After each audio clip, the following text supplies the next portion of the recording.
Kali ini kita akan bahas tentang arbitrase dan alternatif penyelesaian sengketa. Seperti yang kita ketahui, pada umumnya sengketa-sengketa yang ada di Indonesia itu ditangani oleh pengadilan. Lebih kita kenal juga dengan pengadilan negeri. Tetapi perlu diketahui, ternyata ada alternatif lain untuk kasus-kasus utamanya terkait dengan bisnis, yaitu bisa lewat alternatif penyelesaian sengketa, diantaranya mediasi, negosiasi, konsiliasi, dan satu lagi lewat satu hal yang kita kenal dengan peradilan swasta atau arbitrase. Sebagai latar belakang, kenapa kondisi alternatif ini muncul, rupanya para pebisnis tidak terlalu nyaman jika ada sengketa ditangani lewat pengadilan negeri. Kenapa begitu? Karena banyak sinyalemen ataupun pendapat umum dari masyarakat, jika lewat pengadilan negeri waktunya terlalu lama. Sidangnya terbuka sehingga tidak ada kerahasiaan di sana. Kemudian independensi dipertanyakan untuk hakimnya. Berikutnya terkait dengan kredibilitas dari pengusaha itu sendiri.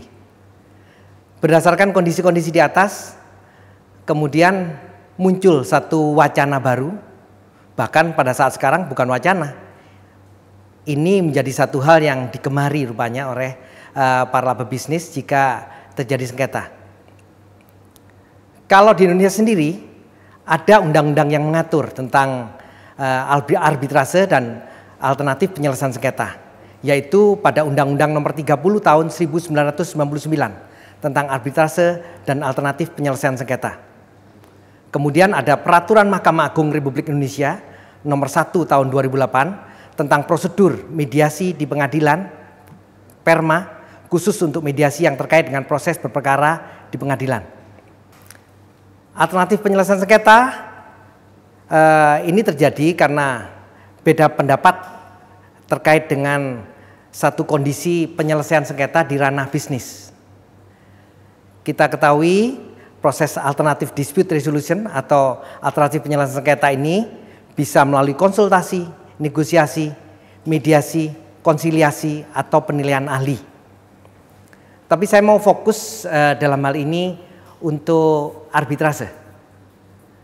Jadi arbitrase di Indonesia yang kita kenal ada satu wadah namanya BANI, Badan Arbitrase Nasional Indonesia. Tidak semua sengketa bisnis bisa dibawa ke arbitrase. Sesuatu sengketa bisa dibawa ke arbitrase jika dia diperjanjikan terlebih dahulu. Di dalam perjanjian harus tertulis bahwa jika terjadi penyelesaian sengketa akan dilaksanakan lewat arbitrase. Itu yang menjadi prasyarat. Pertanyaan berikutnya, bisa nggak satu kasus bisnis yang di dalamnya dibuat satu perjanjian, ternyata klausul penyelesaian sengketa tidak dituliskan, diselesaikan lewat arbitrase? Kalau memang para pihak menghendaki diselesaikan lewat arbitrase, maka harus ada perjanjian susulan yang menyatakan bahwa sengketa terkait dengan hal tersebut itu akan diselesaikan lewat arbitrase. Jadi bisa juga lewat seperti itu.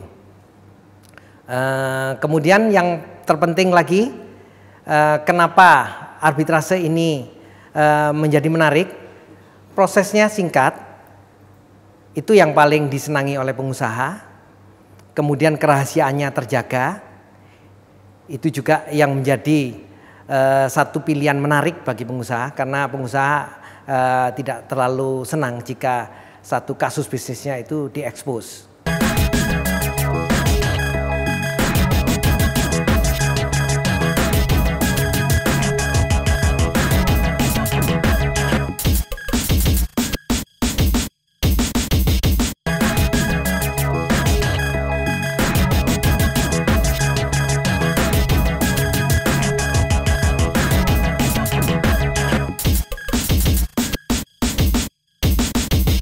Terkait dengan bagaimana pengusaha bisa bersengketa di badan arbitrase? Pertama, kita lihat harus ada perjanjian tertulis terlebih dahulu. Ya, artinya di dalam perjanjian jelas disepakati bahwa jika terjadi sengketa, kasus ini akan dibawa ke arbitrase. Itu yang terpenting.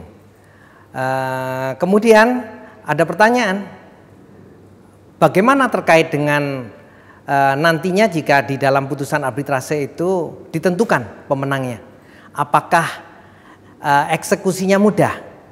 Ini yang menjadi pertanyaan banyak pihak, bahwa arbitrase tidak punya aparat eksekutorial untuk mengeksekusi andai kata terkait dengan satu perkara yang dimenangkan oleh salah satu pihak. Dasar seseorang menggunakan arbitrase harus ada itikat baik. Itikat baik harus dikedepankan. Jangan sampai dia menggunakan arbitrase ini karena ada itikat tidak baik, pada giliran selanjutnya perkara ini walaupun sudah ada putusan arbitrase nanti dibawa ke pengadilan.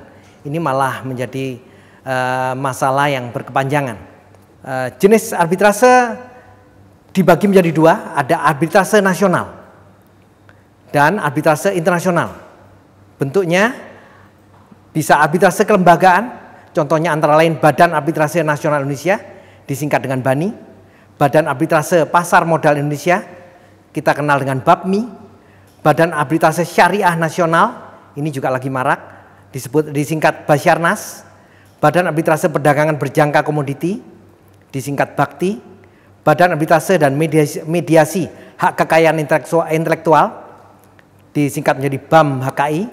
Kemudian ada yang internasional, kita kenal dengan International Chamber of Commerce, ICC, kemudian International Center for the Settlement of Investment Dispute, terakhir ada Singapore International Arbitration Center. Itu yang ada. Terkait dengan kasus, ya, banyak sekali kasus-kasus yang akhirnya dibawa ke arbitrase. Seperti yang saya katakan bahwa hanya kasus-kasus bisnis yang bisa dibawa ke ranah arbitrase. Kasus yang menarik yang sampai dibawa ke arbitrase internasional itu kasus terkait dengan Bank Senturi. Walaupun proses perdatanya ada di Indonesia, tapi terakhir kasus ini juga dibawa ke ranah arbitrase internasional, di mana pada satu posisi Indonesia dimenangkan terkait dengan sengketa Senturi ya di arbitrase kita.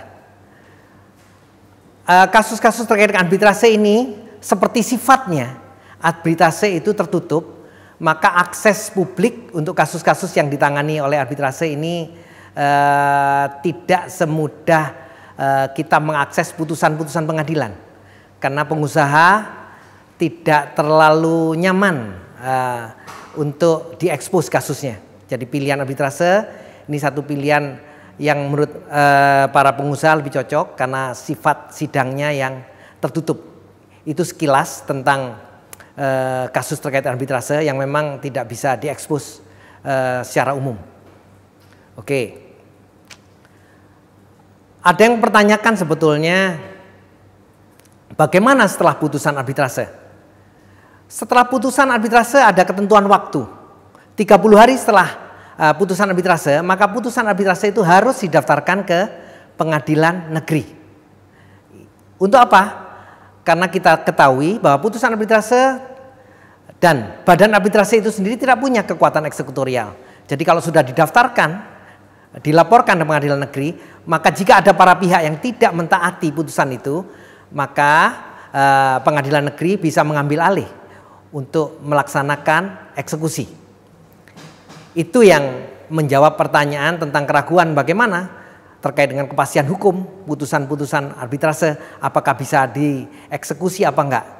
Karena ada kenyataan bahwa badan arbitrase memang tidak punya kekuatan eksekutorial, maka putusan arbitrase biasanya akan dilaporkan ke pengadilan negeri dan pengadilan negeri akan melakukan tugasnya eksekusi jika ada para pihak yang tidak melaksanakan terkait putusan arbitrase. Kita sampai pada kesimpulan bagaimana sih perkembangan arbitrase di Indonesia?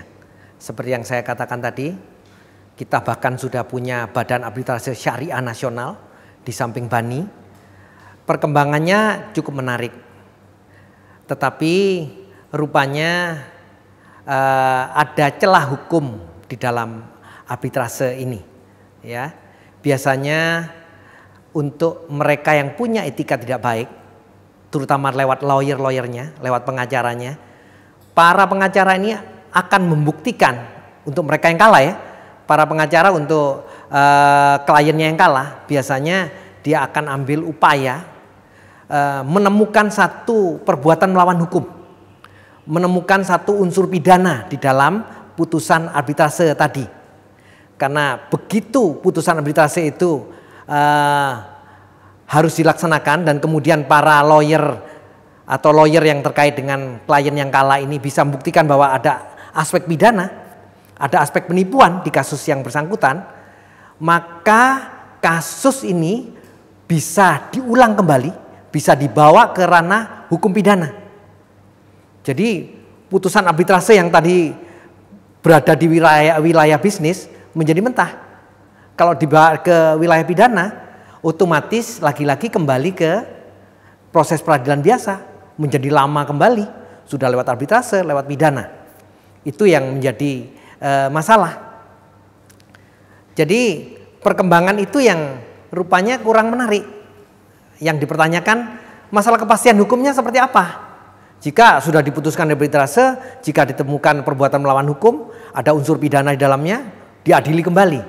Jadi unsur lewat arbitrase itu inginnya cepat malah panjang. Itu yang menjadi sekarang ini permasalahan umum yang kita lihat. Tapi arbitrase ini lambat laun akan menarik di Indonesia.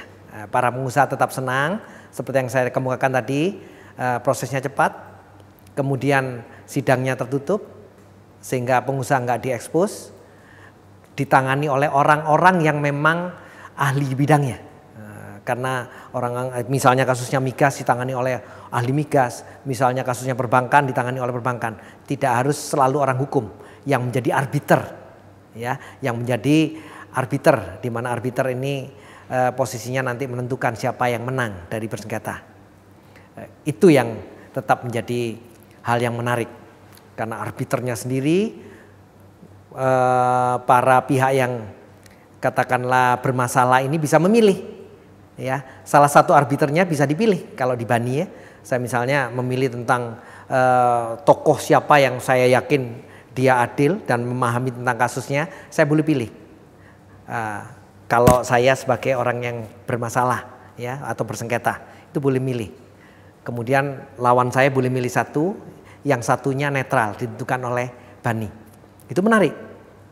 Jadi kredibilitas sudah bisa diatasi, waktunya cepat, dan sidangnya tertutup. Itu yang tetap menarik, dan saya yakin arbitrase ini akan berkembang di Indonesia.